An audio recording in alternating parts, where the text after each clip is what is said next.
Every shingle, underlayment, and drip edge on your roof is only as reliable as the fastener holding it down. Choosing the wrong roofing nail can lead to blown-off shingles and mold problems that cost far more than the nails themselves. I'm here to walk you through everything you need to know about roofing nails before your next project.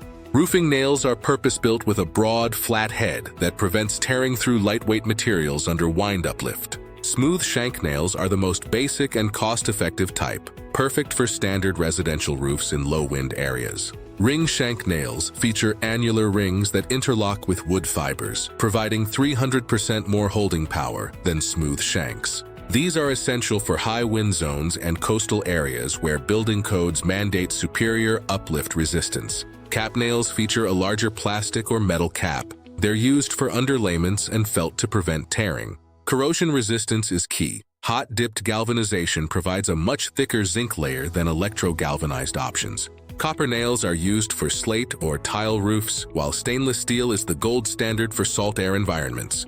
For proper performance, nails must penetrate at least 3/4 of an inch into the roof deck. Standard roofing nails are at least 12 gauge. Thicker nails offer extra strength but can split thinner decking.